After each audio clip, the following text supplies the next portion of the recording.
मेरा नाम है शिव शंकर तिवारी और मेरे पिताजी का नाम है श्री गौरी शंकर तिवारी। कटरा मोहल्ला में एक बहुत प्राचीन गौरी शंकर एक मंदिर है, वो उस मंदिर के पुजारी हुआ करते थे। और आप कि दादा हिंदुओं में 33 करोड़ देवी देवता होते हैं, लेकिन मेरा एक इष्ट देवता कौन है, ये उस खुदा की ऐसी महिमा थी कि उसने सवाल बचपन से मेरे अंदर डाला था।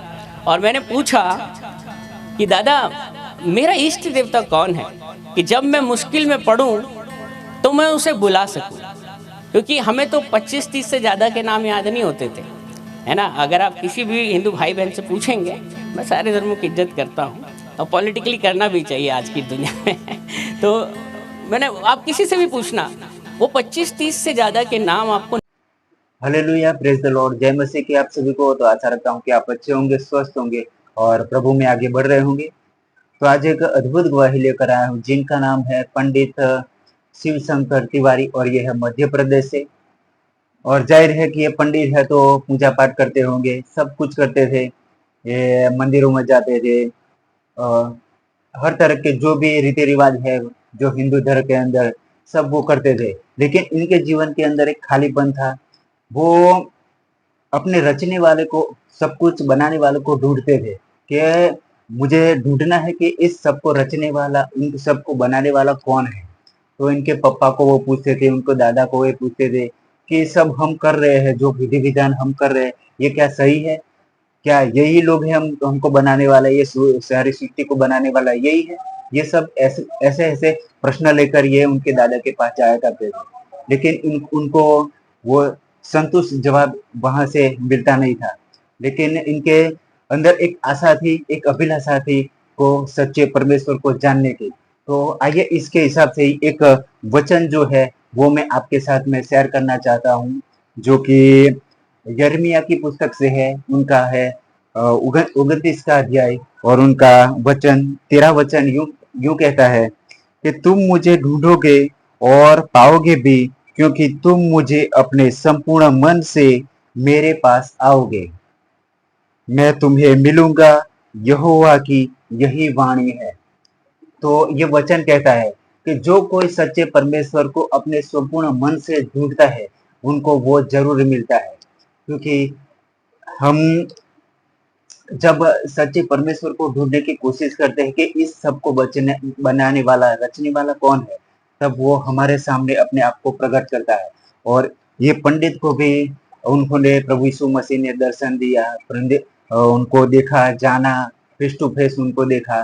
तो आइए हम इस अद्भुत गवाही को हम देखते हैं। तो इसका ओरिजिनल लिंक मैं इस डिस्क्रिप्शन में दे दूंगा, तो आप वहां से भी इसको देख सकते हो, चेक कर सकते हो। तो चलो चलते हैं, बिना किसी देर करते हुए इस अद्भुत गवाही को देखते हैं।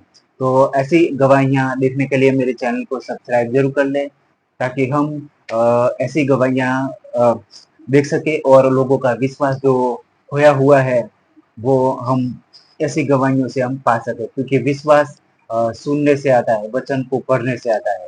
तो बिना किसी देर करते हुए चलो चलते हैं और देखते हैं इस अद्भुत गवाही को।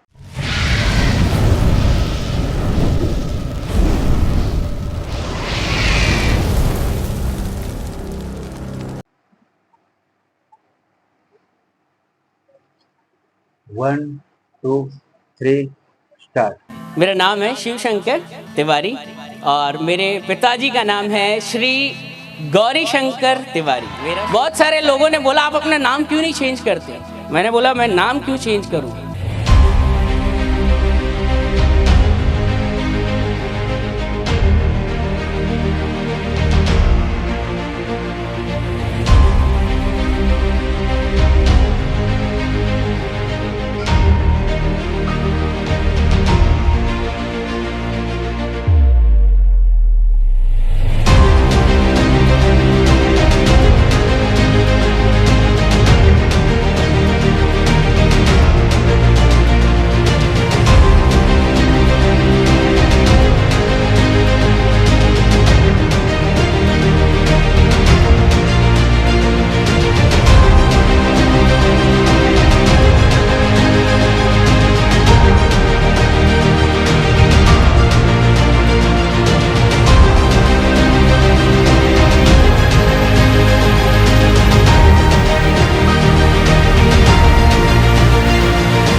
परमेश्वर का धन्यवाद देता हूँ कि परमेश्वर ने हमारे भारत देश को ऐसे अभिषिक्त दासों से ब्लेस किया है।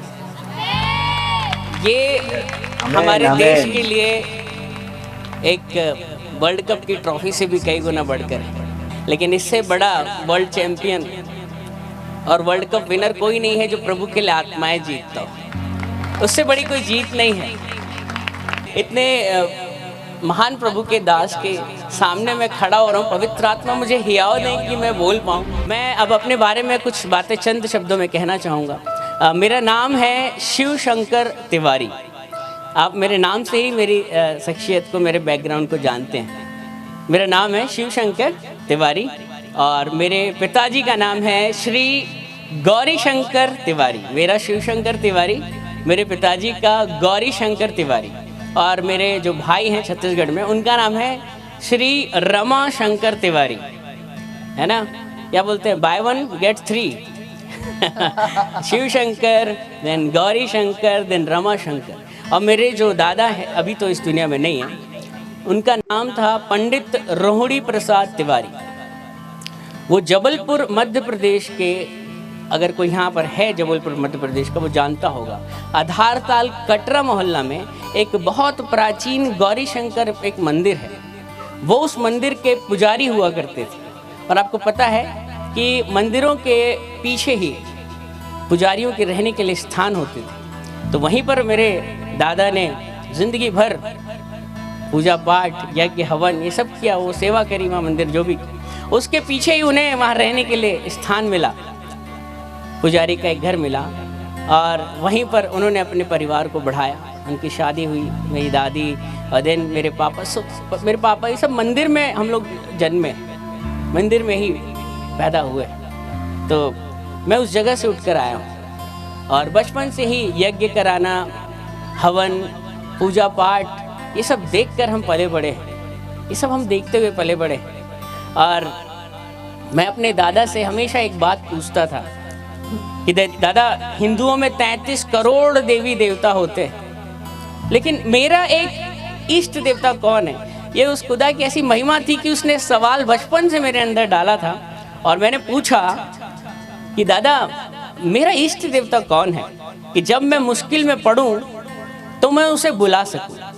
क्योंकि हमें तो 25-30 से ज़्यादा के नाम याद नहीं होते थे, है ना। अगर आप किसी भी हिंदू भाई बहन से पूछेंगे, मैं सारे धर्मों की इज्जत करता हूँ और पॉलिटिकली करना भी चाहिए आज की दुनिया में। तो मैंने, आप किसी से भी पूछना, वो 25-30 से ज़्यादा के नाम आपको नहीं बता पाएंगे। देखिए, सुप्रीम कोर्ट में जिस एडवोकेट को चैम्बर मिल जाता है उसकी तो बड़ी पूछ परख होती है, उसे लोग जानते हैं। लेकिन ऐसे कई सुप्रीम कोर्ट में बाहर वकील बैठे होंगे जिन्हें कोई नहीं जानता। जेठमलानी को, है ना, बहुत सारे चालुक्य, आप सब जानते हैं। तो अब 25-30 जिनके ऊपर पिक्चरें बनी हैं, उन देवी देवताओं के नाम तो हमको याद होते थे, है ना। आपको पता है कि इनके ऊपर पिक्चर बनी है, लेकिन 33 करोड़ पता भी नहीं कितने हैं। तो मैं बोला कि दादा, मैं मुश्किल में पढ़ूँ तो मेरा इष्ट देवता, मेरा स्वामी कौन है? तो मेरे दादा हंसने लगे मुझ पे, बोले, तू कैसा सवाल पूछ रहा है? तेरे नाम में ही तेरे सवाल का जवाब बैठता है कि तेरा नाम जो है वो एक शंकर गॉड के ऊपर है। बोले कि तेरे जो इष्ट देवता है वो शंकर है, उन्होंने मुझे बताया। और इसके साथ साथ एक रोचक बात मैं आपको ये भी बताना चाहूँगा कि मेरा जो जन्म हुआ है वो 1984 सन 29 फरवरी 29 फेब 1984, ये लीप ईयर था। 4 साल में एक बार मेरा बर्थडे आता है। 2020 में आया था, अब 2024 world cup to world cup चलता है मेरा, तो अभी 2024 में आएगा। और उस, आप गूगल पे देख सकते हैं जाके, 29 फरवरी सन 1984 उस दिन महाशिवरात्रि थी, और मेरे मार्कशीट में आप देख सकते हैं। और इसीलिए मेरा नाम उन्होंने, क्योंकि मैं शिवरात्रि के दिन पैदा हुआ, मेरा नाम शिव शंकर तिवारी रख दिया। और हम जनरेशन से, पीढ़ियों से हम शंकर के ही उपासक थे। तो मेरे दादा ने बोला कि बेटा, तेरा नाम शिव शंकर, तू शिवरात्रि के दिन पैदा हुआ, हम शंकर की उपासना करने वाले पीढ़ियों से, हम उस मंदिर में पूजा करते हैं, और फिर भी तो सवाल पूछता है कि मेरा इष्ट देवता कौन है? तो उन्होंने इस तरीके से मुझे समझा बुझा के चुप कराया। तो मैंने बोला ठीक है। तो मुझे याद है कि हम सुबेरे उठते थे, हमारी परवरिश ऐसी हुई कि सुबह उठना है। मैं अपने कॉलेज लाइफ, शादी के बाद तो नहीं कहूँगा, लेकिन कॉलेज लाइफ तक मैं कभी 7 बजे या 6:45 के बाद कभी सोया हूँ मुझे याद नहीं आता। हमारा नियम था, हमें नहाना होता था और नहाने के बाद हमारे घर में मंदिर होता था। हमें 5 मालाएं ओम नमः शिवाय की जपना ही जपना है। वह हमारा नित्य एक रूटीन था। और मेरी जो स्कूलिंग हुई है वो सरस्वती शिशु विद्या मंदिर, यहाँ पर कोई होगा, आई गेस होगा, हाथ खड़े कर सकते। सरस्वती शिशु विद्या मंदिर का मैं पढ़ा हूँ, जहाँ पर हम सर नहीं कहते थे, हम आचार्य जी कहते थे। जब हम सवेरे जाते थे तो हमारी शुरुआत होती थी एकात्मता स्तोत्रम से। उसके बाद हम सरस्वती वंदना करते थे, उसके बाद हम गायत्री मंत्र पढ़ते थे। और इसी तरह 1 घंटा हमारा पूरा स्कूल भी ऐसा था जहाँ मंत्र ही मंत्र मुझे इतने याद, मेरे को संस्कृत में 50 आउट ऑफ 50 आते थे। संस्कृत में बहुत अच्छा था, आज भी हूँ। तो हम लोग, और जब हम भोजन करते थे लंच के टाइम, रिसेस आवर में, तो उस भोजन को करने से पहले, जैसे आज हम लोग प्रेयर करते हैं फूड से पहले, तो उस वक्त हम लोग भोजन मंत्र करते थे। ओम सहना सुनक भुवक्तु सर्व, यानी पूरा 10 मिनट करेंगे, फिर खाना खाएंगे। उसके बाद जब छुट्टी होती थी तब बोले अब तो छोड़ देते होंगे टीचर, नहीं। उसके बाद संगठन मंत्र, आपको बताया संगठन मंत्र, संगठन जानते हैं, वो करते थे हम। और उस जगह से हम लोग उठकर आए। हम लोग सर को आचार्य जी कहते थे और हमारे आचार्य भी धोती पहनते थे और कुर्ता, इस तरीके से। तो हम लोग वहाँ से पले बढ़े। लेकिन मैं बढ़ता गया, ये सवाल मेरे अंदर था कि दादा मेरा इष्ट देवता कौन है। अब दादा ने तो मुझे चुप करा दिया शंकर का बोल के, लेकिन मैं शंकर को, मैं माला भी जप रहा हूँ, उससे प्रार्थना भी कर रहा हूँ, पूजा पाठ कर रहा हूँ, लेकिन अंदर से क्या है, वैक्यूम है। वैक्यूम मतलब खाली से। नहीं यार, ये वो नहीं है जिसकी मैं तलाश कर रहा हूँ, है ना। कई बार रिश्ते आते हैं ना शादी के लिए, तो बहुत सारी फोटोज देखते हैं, बहुत सारे रिश्ते, नहीं यार ये वो नहीं है जो मेरे लिए बनी है। तो वैसा कुछ मेरे अंदर आ रहा है कि नहीं यार ये वो नहीं है जिसे मैं ढूंढ रहा हूँ। तो मेरा ये रूटीन हो गया था कि मेरे घर कोई भी पंडित आता था, पंडित हैं तो पंडित के घर मिलने के लिए पंडित, जैसे पास्टर है तो पास्टर के घर पास्टर आते हैं, तो मेरे घर भी जजमान लोग बड़े बड़े जगहों से आते थे। तो मैं उनसे हमेशा एक सवाल धीरे से मौका देखकर पूछ ही लेता था कि महाराज जी, गुरु जी, मुझे बताइए कि मेरा इष्ट देवता कौन है। तो कुछ लोग मेरा हाथ देखते, कुछ माथे की रेखा, कुछ इस तरीके से हमारी वो क्या बोलते हैं पत्रिका वगैरह देखते और बोलते बेटा तुम एक काम करो, तुम कृष्ण भक्ति करो। किसी ने बोला तुम दुर्गा पाठ करो। लगभग 40-50 पेज वो हम पढ़ते थे, हमें याद है, बहुत कुछ हम करते थे। फिर वहाँ भी मेरे को लगा नहीं ये वो नहीं है जिसे मैं ढूंढ। फिर हमारे पास ऑप्शन बहुत होते हैं, हिंदुओं के पास ऑप्शन बहुत होते हैं। हम जैसे कपड़े चेंज करते रोज़ नए। अरे 33 करोड़ हैं, ज़िंदगी निकल जाएगी, लेकिन हर दिन एक नया होगा आपके सामने, फिर भी आप समझ रहे हैं। तो मैंने बोला यार ये नहीं है, ये चेंज करता रहा मैं बड़ा होता गया। ये करते करते मैं कॉलेज लाइफ तक पहुंच गया, लेकिन ये मेरी खोज जो थी वो ख़त्म नहीं हुई।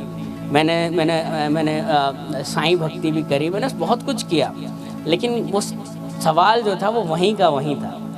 और मैं दुनिया की रंगीनियत में पड़ा, सारे जो दुनिया के गंदे काम हैं वो मैंने किए। कॉलेज लाइफ में गया, भारत के सबसे अच्छे कॉलेजेस में पढ़ने का मौका दिया। भारत के टॉप 14 बिजनेस स्कूल में से एक में मेरा चयन हुआ। और मुझे आज भी नहीं पता, मैं हिंदी मीडियम में पढ़ा लड़का, मैंने एक परीक्षा दी इंदौर में, और उस इंदौर में जो परीक्षा हुई उसमें भारत से 40 और जनरल कोटे से 8 लोग चुने जाने थे, और पेपर इंग्लिश में था। मैं हिंदी मीडियम का पढ़ा हूँ, मुझे नहीं पता वो आज भी मेरा एडमिशन कैसे हो गया।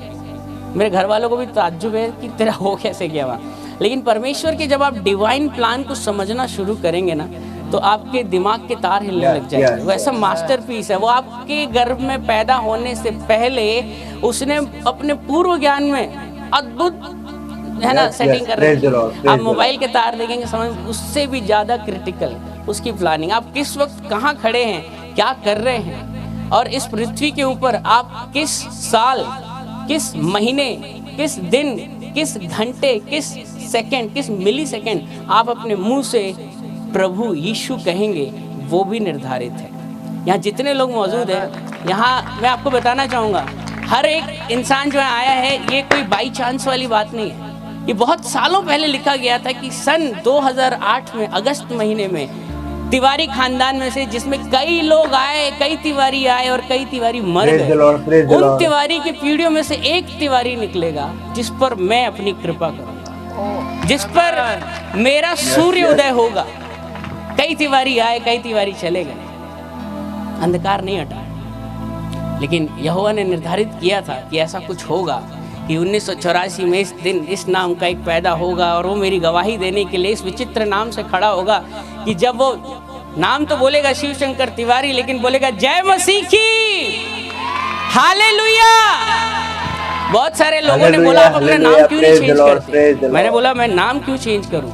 मैं जब अपना नाम बताता हूँ शिव शंकर तिवारी, और जब मैं कहता हूँ हालेलुया जय मसीह की, उसी वक्त शैतान के मुंह में ऐसा थप्पड़ पड़ता है कि उसकी भी अकल ठिकाने आती है कि जिसे यहोवा ने चुना है उसे कोई, है ना, उसे कोई रोक नहीं सकता, उसे कोई दबा नहीं सकता। उस यहोवा की ही युक्ति सफल होती है। चाहे आप किसी भी दिन पैदा हो जाए, कुछ भी नाम हो जाए, किसी भी कुल में हो जाए आप, अगर यहोवा ने आपको चुना है तो आप वहाँ से निकाल ही लिए जाए। उसने हमें चट्टान में से खोद कर निकाला, लिखा वचन कहता है। तो अभी मैं बताऊंगा कि मैं कॉलेज पहुंचा, भारत के टॉप 14 बिजनेस स्कूल में मेरा एडमिशन हुआ। मैंने bachelor of hospital administration, master of hospital administration किया। तो मैंने अपने BHE की पढ़ाई करी। जब मैं ग्रेजुएशन कंप्लीट किया तब मैं पोस्ट ग्रेजुएशन में आया MHA करने के लिए।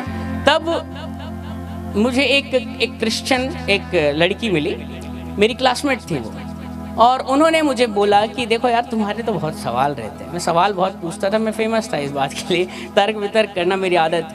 बोले तुम्हारे बहुत सवाल रहते हैं, तुम एक काम क्यों नहीं करते? तुम बड़ा खोज रहे हो, तुम्हारा इष्ट कौन है ये, तुम एक काम क्यों नहीं करते? तुम यीशु मसीह से प्रार्थना करके देखो, वो तुम्हारे सारे सवालों के जवाब दे देंगे, और हो सकता है शायद तुम्हारी तलाश भी ख़त्म हो जाए। तो मैंने बोला कि देखिए ऐसा है कि मैं सारे धर्मों की इज्जत करता हूँ, और मैं प्रभु यीशु मसीह की भी इज्जत करने के लिए तैयार हूँ, क्योंकि हिंदुओं का दिल इतना बड़ा होता है कि जब हम 33 करोड़ को पूछ सकते हैं तो 33 करोड़ प्लस 1 एक और करने में हमारा क्या जाता है? हमें तो जहाँ हमको भी शामिल कर लेंगे, हमारे को बहुत जगह है, हमारे हम कर लेंगे उनको। लेकिन आप अगर बोलोगे नहीं नहीं नहीं नहीं वो 33 करोड़ को डिलीट करो, सिर्फ एक यीशु मसीह को मानो, मैंने बोला आई एम सो सॉरी, मुझसे तो ये नहीं हो सकता, है ना। हम अपनी देवी देवताओं को, हम अपनी संस्कृति को, अपनी जड़ों को यहाँ से, मैं ना ये नहीं हो सकता। अगर आप कहोगे सिर्फ यीशु मसीह, तो आई एम सो सॉरी, फिर ये तो डील आगे हो नहीं सकती। तो उसको भी समझ में आ गया पक्का पंडित है, ये मेरी बातों में आने वाला है नहीं। अब पंडित लोग दुनिया को बनाते हैं, कोई हमें कैसे बना सकता था? और ये बात प्रभु को भी पता थी कि ऐसे तो आएगा नहीं है मुझ में ना, मैं बड़ा ढीठ था, मेरे से तर्क वितर्क में लोग ज़्यादा जीतते नहीं थे। तो समझ में आ गया उनको कि यार उसने ना मेरे पे ट्राई मारना छोड़ दिया। जैसे होता है ना, हम भी कई बार कोई विश्वासी दिखता है, बार बार हम कोशिश करते हैं इसको खींच के लाएं, वचन सुनाएं, लेकिन एक समय ऐसा आता है, मैं पता है यार ये ढीठ है, आने वाला है नहीं प्रभु, हम मेहनत करना छोड़ देते हैं। ऐसे लोग मिलते हैं हमें आसपास, है ना। तो वो उसको भी समझ में आया कि यार ये ऐसे आएगा नहीं। उसके बाद मेरी पढ़ाई ख़त्म हुई 2006 में, और भारत के सबसे बड़े हॉस्पिटलों में एक इंद्रप्रस्थ अपोलो हॉस्पिटल दिल्ली में मेरी जॉब लगी। अब मैंने बोला ना वो मास्टर प्लानर है। हुआ क्या, वो जो लड़की जिसने मुझे प्रभु यीशु मसीह के बारे में मेरे कॉलेज इंदौर में मुझे बताया था, और कॉलेज का नाम था IMS DAV, वहाँ से मेरी जॉब लगी दिल्ली में, और उस लड़की की भी जॉब उसी हॉस्पिटल में इंद्रप्रस्थ अपोलो में लग गई। अब हालात कुछ ऐसे हुए, हमने जॉब करना शुरू किया, बढ़ते गए, तमाम तरीके की गलत चीज़ें भी करने लगे। इंसान जब बढ़ता है तो चीज़ें आती हैं उसके सामने, एक जिज्ञासा, इच्छाएं आती हैं। तो जब 2008 में मैं पहुंचा तो मेरी हालत ऐसी हुई कि मेरे शरीर का जो वज़न है वो अपने आप बुरी तरीके से घटने लग गया। 10-12 किलो एकदम वज़न घट रहा है, और मेरे शरीर में चकत्ते हो रहे हैं, जैसे स्किन रिंगवर्म इन्फेक्शन बोलते हैं उसको। सर के मतलब आप कह सकते हैं बाल से लेके पाँव के नाखून तक मुझे हर जगह खुजलियाँ, और जितना खुजलाता था वो फैलते जाता था। और बोलते थे इसमें कपड़े वपड़े शेयर नहीं करने पड़ते, अपना चादर किसी के साथ शेयर नहीं करना, नहीं तो साबुन शेयर नहीं, उनको भी हो जाएगा। उसके साथ साथ मेरे पेट में प्रॉब्लम शुरू हुई, और मैं बड़बड़ाने लग गया। मुझे पता नहीं क्या हुआ, मेरी हालत बहुत ही दयनीय हो गई, बहुत ज़्यादा दयनीय हो गई। मेरे पास समय इतना था कि डॉक्टरों ने कहा कि आप 1-1.5 महीने से ज़्यादा जिंदा नहीं बचेंगे। आप 1-1.5 महीने से ज़्यादा जिंदा नहीं बचेंगे। तो मैं आपको आज एक बात बताना चाहता हूँ, जितने भी लोगों को हो सकता है यहाँ कोई ऐसा जन है, जैसे अभी बताया कि 2 बार मरते मरते उस बहन की माँ बची। अगर डॉक्टर आपको कह देना, आपकी टेस्ट रिपोर्ट आ जाए पैथोलॉजी की या रेडियोलॉजी की, और उसके मुताबिक डॉक्टर कह दे आप 1-1.5 महीने से ज़्यादा जिंदा नहीं बचेंगे, उस व्यक्ति के हृदय में क्या चल रहा है, क्या धक्का लगता है उसको, उसकी क्या मनोदशा होती है, उसकी क्या मनोव्यथा होती है, मैं बहुत अच्छे से समझता हूँ। आप 1.5 महीने बाद जो मौत आने वाली है ना, उससे पहले 1.5 महीने बाद जो मौत आएगी, उस घड़ी आएगी, उससे पहले आप हर घड़ी, हर दिन, हर मिनट 1000 बार डर डर के मरते हैं कि मरते वक्त कैसा लगता होगा जब प्राण निकलते। मैंने देखा था मेरी दादी की जब डेथ हुई, मेरे सामने हुई, 3 बार हिचकियाँ, कहते ना मतलब हिचकियाँ आती फिर प्राण निकलते, ऐसा अजीब अजीब मैंने देखा। 3 बार हिचकी ली और मर गई वो। तो वो सब बातें याद आ रही मुझे कि यार मरते वक्त कैसा लगता होगा। आदमी जब मर जाता है तो प्राण कैसे निकलते होंगे, मैं स्वर्ग जाऊंगा या नरक जाऊंगा। हमने तो बहुत सारी, हमने तो वैतरणी नदी, नरक, हमें गाय की पूंछ पकड़ के पार करना, बहुत चीज़ें सुन रखी थी। वहाँ कढ़ाई है गरम गरम, ये बहुत सारी बातें आई। और लगा कि यार ये सब लोग रहेंगे, सब लोग, कोई बाजार जा रहा होगा, कोई स्कूल जा रहा होगा, कि कहीं शादी, कोई सब कुछ हो रहा होगा, लेकिन इनके बीच में थोड़े समय के बाद मैं नहीं रहूँगा, मैं इतिहास बन जाऊँगा।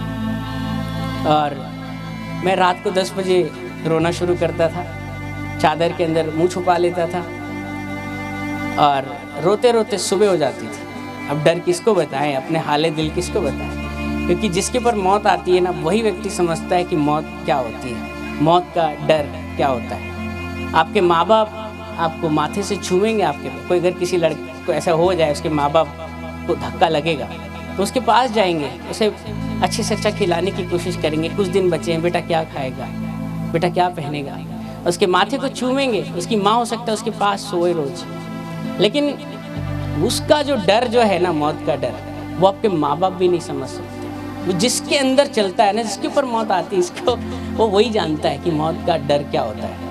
आपके दोस्त आएंगे, आपको गले से लगाएंगे, है ना, आपको फूल देंगे, ये करेंगे वो करेंगे। आपको ताज, मैं भी ताज होटल के सामने रुका था, तो मैं आपको बताऊँ, ताज, इवन मौर्या शेरेटन, कहीं का भी खाना आपको ला के दे दिया जाए, जिसकी मौत डिक्लेयर हो चुकी है, डॉक्टर साहब ने कह दिया, वो खाना आपको बेस्वाद लगेगा। आपको अमेरिका जाने का मन करता है, लंदन जाने का, एरोप्लेन, ये देखना एफिल टावर, आपको मैं दुनिया की महंगी से महंगी जगह, एफिल टावर, वॉशिंगटन हाउस, कहीं भी ले जाके खड़ा कर दूँ ना, उस जगह को देखने का भी मन नहीं करेगा। क्यों? क्योंकि आपके पास सिर्फ 1-1.5 महीने बचे हैं, कुछ अच्छा नहीं लगेगा। मैं उस स्थिति से गुजरा हूँ, मैं उस स्थिति से गुजरा हूँ। अब क्या होगा इस स्थिति में पता नहीं। मुझे याद है एक रात को जब मैंने रोना शुरू किया, वो दिन आज भी मेरे को समझ में नहीं आता। मैं कैलकुलेट करता हूँ, प्रभु मैं ठीक हो गया हूँ, समझ में नहीं आता। मैं रात को एक दिन 10 बजे रोना शुरू किया मैंने, थोड़ा बहुत खाना खा के, और चादर के अंदर मुंह डाल के ऐसे रो रहा हूँ डर के मारे।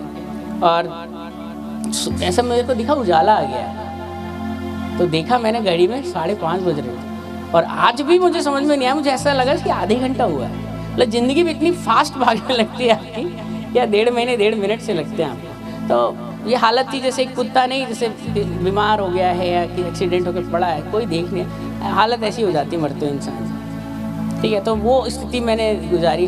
तब प्रभु की जो एक जो आयत है वचन में, जो बाइबल लिखी है कि ये मृत्यु जो है, आई एम सो सॉरी, नहीं ऐसा लिखा, ये जो बीमारी जो है ये तेरी मृत्यु के लिए नहीं है, लेकिन ये बीमारी परमेश्वर की महिमा के लिए। और परमेश्वर जानते थे मैं इतना ढीठ था कि मुझसे कोई बातों में कोई मुझे समझाए, मैं समझने वाली पार्टियों में से नहीं था। आज बहुत से लोग, कोई अमेरिका से आया, कोई कहीं से आया, किसी ने इधर डाला, कोई टीवी में गवाही गई, 4-5 लाख लोग देख चुके, मुझे खुद नहीं पता कहाँ कहाँ गई। लेकिन मुझे आज मैं उन दिनों को याद करता हूँ, तो मैं उन दिनों का दिल से धन्यवाद देता हूँ। जैसे दाऊद कहता है भजन में, अच्छा हुआ प्रभु जो मुझे ये दुख हुआ, क्योंकि अगर ये दुख नहीं होता तो ये जो अनंत काल का जो सुख है ये मुझे नहीं मिलता। तब मैं मरने वाला था, तो वही फ्रेंड जिसने मुझे पहले भी यीशु मसीह के बारे में बताने की कोशिश 2004 में करी थी और अब 2008 आ गया था। उस वक्त हम पढ़ रहे थे, अभी हम नौकरी कर रहे थे एक ही जगह। और उसने मेरी हालत देखी जब, तो उसने फिर से प्रयास किया। उसने मुझे कहा कि तुम एक काम करो, तुम मेरे साथ एक जगह प्रार्थना कराने के लिए चलो। उस जगह में बहुत सारे लोग मौत के मुंह से बाहर आते हैं, बड़े बड़े अद्भुत चिन्ह चमत्कार होते हैं।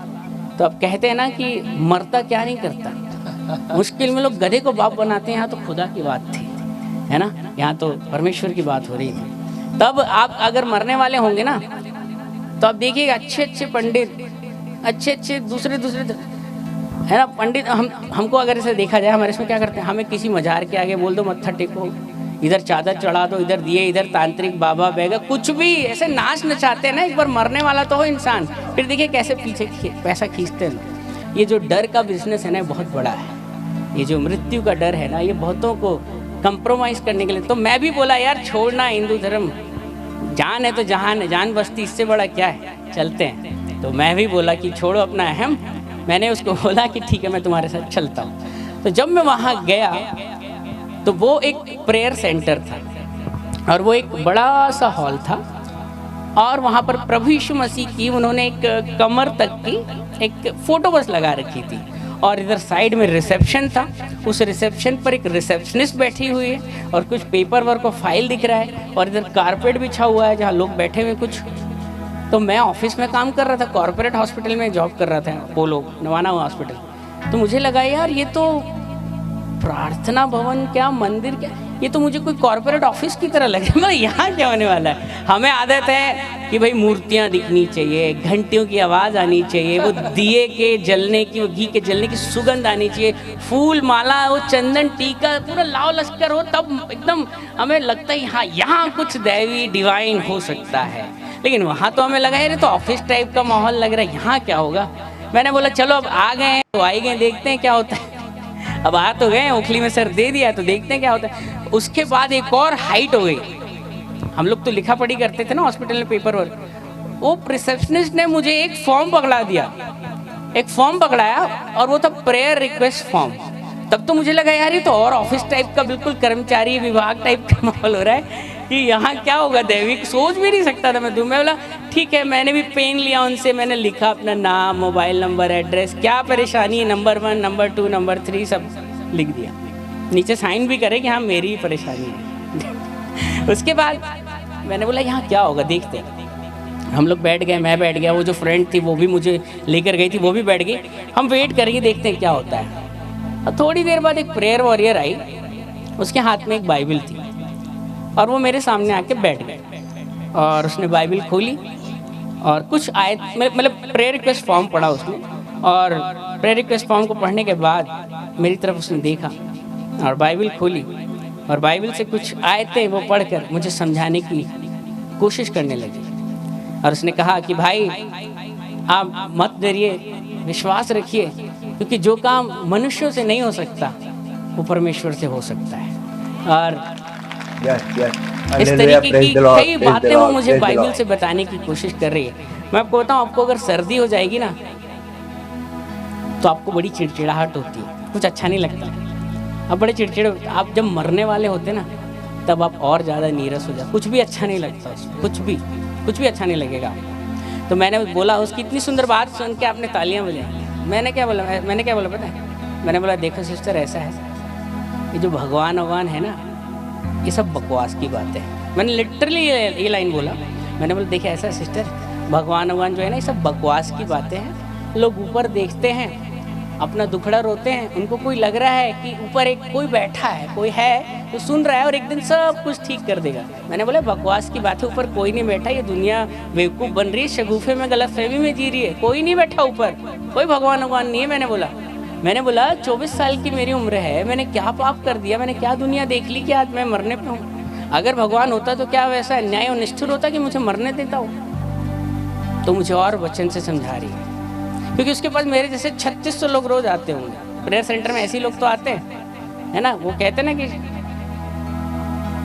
दुख में सिमरन सब करें, सुख में करे ना कोई, जो सुख में सिमरन करे तो दुख काहे को होए।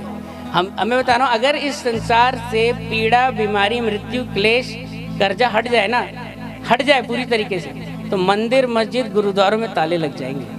आज आप यहाँ बैठे हैं, मैं धन्यवाद देता हूँ उन लोगों का जो बिना किसी परेशानी के यहाँ अपने सुख में बैठे हैं। आमीन। मंदिर मस्जिद में ताले लग जाएंगे अगर इस Praise the Lord, परमेश्वर praise का the Lord. हथियार है, पता आपको, दुख। जैसा वो भजनकार, अच्छा हुआ ये जो दुख मुझे हुआ, मैं तेरे करीब तो आ रहा हूँ। तो मैंने वो उन दुख भरे दिनों को मैं धन्यवाद देता हूँ। अगर मेरी हालत उस दिन कुत्ते के समान, वो बुरी हालत में मैं नहीं जाता, तो आज शायद ये जो असीम खुशी मेरे अंदर है, ये जो एक अद्भुत बात मेरे अंदर है, ये हो ही नहीं पाती। तो परमेश्वर जब आपको मिस करता है ना यार, ये बहुत दिन से प्रार्थना, तो परमेश्वर क्या बोलता है, एक छोटा सा दुख डालता हूँ इसको ना, एक छोटा सा बीमारी डालता हूँ। देख कैसे परमेश्वर जब आपको गले लगाने के लिए तड़पता है ना, जब आपको मिस करता है, वो आपकी कमी को छोटे मोटे दुख डाल देता है, तो आप क्या करते हैं, उसके करीबी में आते हैं। तो दुखों को हमेशा बुरा मत समझिए। कई बार ये परमेश्वर का प्यार करने का, लाड़ करने का भी एक तरीका है। हर एक दुख आपकी मृत्यु और आपके नाश होने के लिए नहीं होता, कई दुख आपके आत्मिक उन्नति के लिए भी होते हैं, है ना। तो मैं अपने विषय पर आता, तो मैं आज जब मैं उस हालत में पहुंचा, Praise मैं the उससे Lord, बोला, praise देखो the Lord. सिस्टर, ऐसा है, बकवास की बातें हैं ये सब, विश्वास बकवास की बातें हैं। परमेश्वर स्वर्ग नर कौन है इतना विश्वास में कि वो बोले मैं ट्रक के आगे कूद जाऊंगा, मेरा भगवान मुझे बचा लेगा, मैं छत से कूद जाऊंगा, मेरा भगवान मुझे, ऐसा कौन है, कोई है ऐसा? किसने देखा है? मैंने बोला परमेश्वर, किसी ने देखा है भगवान को? मैं उसमें भगवान बोलता था, मतलब किसी ने देखा है भगवान को? किसी ने नहीं देखा। सो बस कहने सुनने की बातें। और इस तरीके से बहस करते करते आधा घंटा हो गया, लगभग 40 मिनट। वो मुझे समझा रही, मैं उसे जवाब दे, प्रत्युत्तर चल रहा है। और आधे घंटे बाद मुझे ऐसा लग रहा है जैसे मैं आपसे बात कर रहा हूँ, जिस फ्लो में ऐसी बात कर रहा था, अचानक मुझे ऐसा लगा कि मुझे रोना है। मुझे ऐसा लग रहा है कि मुझे रोना है। मेरा दिमाग नहीं कह रहा है मुझे रोना है, मेरे को ऐसे कोई भाव भी नहीं आ रहे हैं, मैं हंस रहा हूँ लिटरली ऐसे। मुझे ऐसा लग रहा है मुझे रोना है। मैं बस ऐसा है कि बस आंसू निकलने वाले हैं। मुझे समझ में नहीं आ रही क्या हो रहा है मेरे साथ। और मैंने थोड़ी देर बाद अपनी फ्रेंड को ऐसे हंसते बोला, अचरज वाली मुस्कुराहट कर, पता नहीं क्या हो रहा है, मुझे हंसने का मन सॉरी, मैंने बोला मुझे रोने का मन कर रहा है, मुझे रोने का मन कर रहा है, मेरे आंसू निकल रहे, पता नहीं क्यों। मैं ऐसे अचरज, मैंने 5-6 बार ऐसे बोला हुआ, और मेरी आंखों से आंसू निकलने लग गए। मैं फफक कर और फूट कर जो रोना होता है ना, मैं वो रोने लगा। आप किसी बच्चे को अच्छे से 3-4 झापड़ मारो, उसके बाद बहुत तेज वो रोने लगता है, मैं चुप हो, वो नहीं हो पाता, चलता रहता है। मैं चुप होने की, अरे लोग देख रहे हैं मैं रो रहा हूँ, मैं इतने बड़े हॉस्पिटल में मैनेजर हूँ, तो मैं अपने आप को चुप करूँ, मैं चुप ही नहीं हो पा रहा। एक मेरी सांसी सी, मैं फफक के रोने लगा। और मुझे नहीं पता मैं उस समय क्या क्या बोल रहा था। मैंने बोला, भगवान प्रभु मुझे माफ़ कर दो, मैं मरना नहीं चाहता, मुझे बचा लो, मुझे मरने से सच में बहुत डर लगता है। मैं जो भी बोला, मुझे माफ़ करो। और थोड़ी देर बाद मैंने देखा मेरी जो वो फ्रेंड है वो भी रोने लग गई। तो मुझे ऐसा लगा कि शायद इसको मुझ पर दया आ रही होगी, कैसा बेचारा दयनीय स्थिति में बेचारा है ना, वो भी रोने लग गई। तो मैं बोला अच्छा। थोड़ी देर बाद में क्या हो रहा है, वो जो प्रेयर वॉरियर है वो भी रोने लग गई।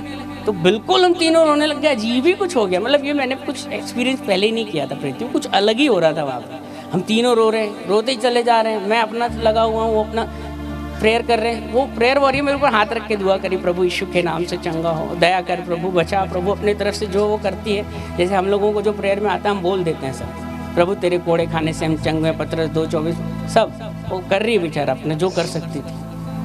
और मैं रो रहा हूँ, वो मेरे ऊपर हाथ रख के प्रार्थना कर रही है। और हिंदुओं में कहा जाता है कि अगर आपको भगवान को देखना है, तो आपको हिमालय जाना पड़ता है, आपको तपस्या करनी पड़ती है, आपको हट करना पड़ता है, आपको योग करना पड़ता है, तब कहीं जाके परमेश्वर का मन हुआ तो दे देंगे दर्शन, नहीं तो उसकी भी गारंटी नहीं है। अब मेरे साथ क्या हुआ, जब हम लोग आधा घंटा रो रहे हैं, सब चल रहा है, मुझे जैसे कोई कह रहा है ओपन योर आइज, अपनी आंखें खोल। अब फिजिकली सुन नहीं रहा हूँ, बट ऐसा मन में आ रहा है अपनी आंखें खोल।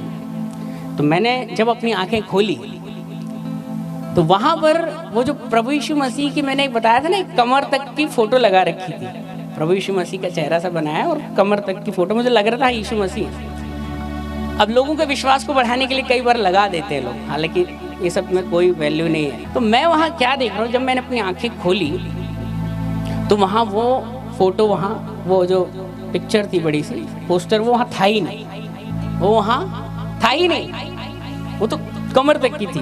वहाँ मैं जिसको देख रहा हूँ, वहाँ कोई मेरे सामने बैठा है जो सर के बाल से लेकर पाँव के नाखून तक, अंगूठे तक, मैं वहाँ किसी को अपने सामने बैठे देख रहा हूँ।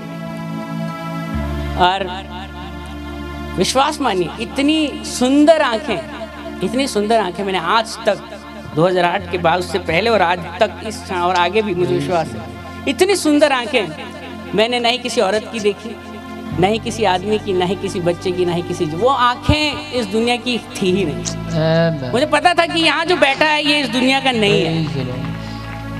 वो कहते हैं मैं ये नीचे का नहीं, ऊपर का। तो वहाँ जो कुछ बैठा था वो इस दुनिया का हो ही नहीं सकता। वो इमेज, वो कोई इंसान आके बैठ गया, नहीं, मुझे समझ में आ रहा था यहाँ कुछ जो हो रहा है ये कुछ अद्भुत हो रहा है। मेरे को लगा अरे तेरे को मति भ्रम हो रहा है, मुझे लगा मुझे हेलुसिनेशन हो रहा है। मैं अपनी नज़रें इधर उधर घुमा रहा हूँ, पता नहीं मैं बोलूँ किसको बोलूँ, बोलूँ पागल मैं इधर उधर देख रहा हूँ, थोड़ी फिर देखूँ तो वो मुझे फिर बैठा हुआ दिखाई दे, और वो मेरी तरफ कैसे रहते, मैं आपको अगर एक्सप्लेन करने की कोशिश करूँ तो वो मेरी तरफ ना ही गुस्सा हो रहे हैं, ना ही बहुत जॉय, कुछ एक्सप्रेशन कुछ इस तरीके से थे जैसे कि एक वाकया है, मुझे याद आता है कि मेरे पास एक बहन एक बार प्रार्थना कराने के लिए आई और वो अपनी बहन को साथ में लेके आई और उसने बोला कि भैया इसके लिए प्रार्थना करो। मैंने बोला क्या हुआ?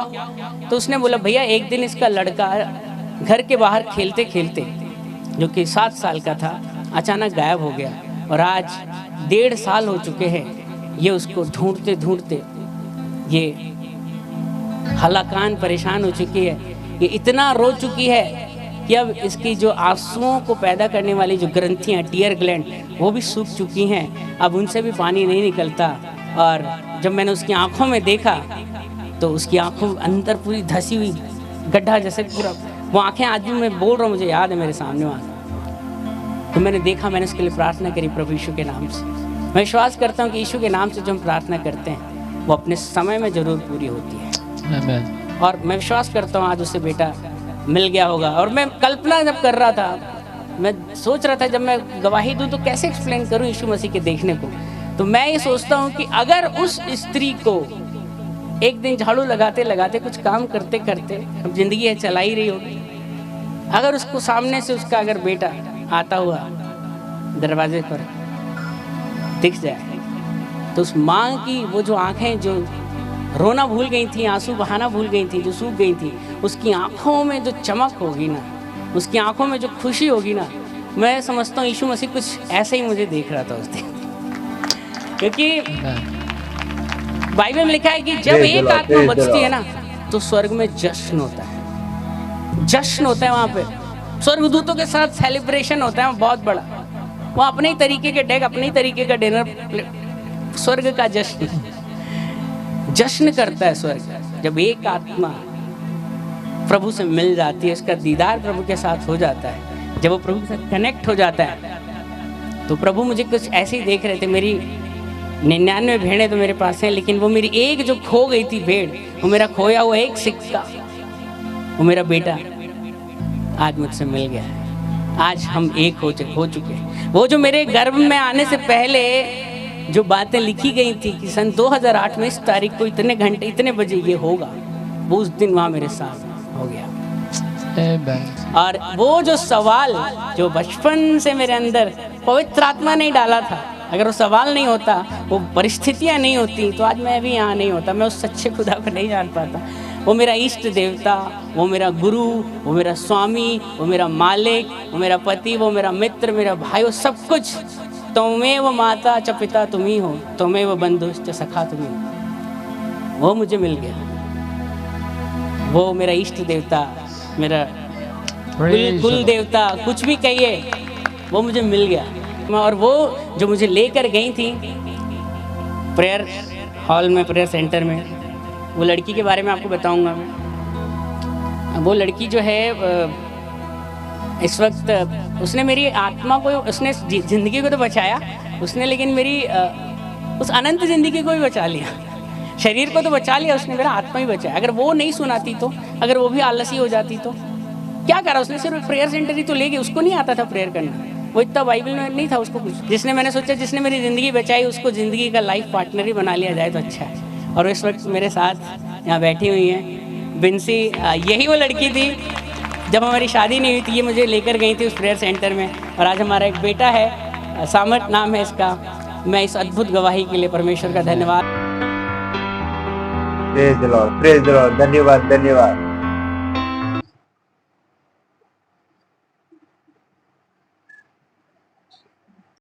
तो देखा आपने किस तरह से इस पंडित शिव शंकर तिवारी की जो बचपन से खोज थी कि परमेश्वर कौन है, मेरा इष्ट देवता कौन है, ये प्रभु यीशु मसीह में आकर खत्म हो गई। तो अगर आप पूरे सच्चे मन से अपने रचने वाले परमेश्वर को ढूंढोगे तो जरूर आप पाओगे, क्योंकि परमेश्वर का वचन कहता है कि मांगोगे तो मिलेगा, ढूंढोगे तो पाओगे, और खटखटाओगे तो तुम्हारे लिए खोला जाएगा।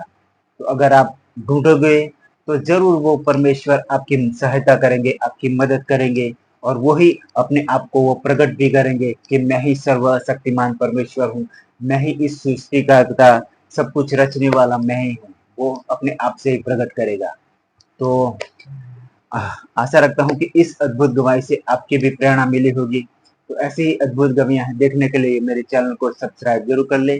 तो मिलते हैं नेक्स्ट अद्भुत गवाही के साथ, तब तक के लिए अपना और अपने परिवार का ख्याल रखिए। God bless you, bye.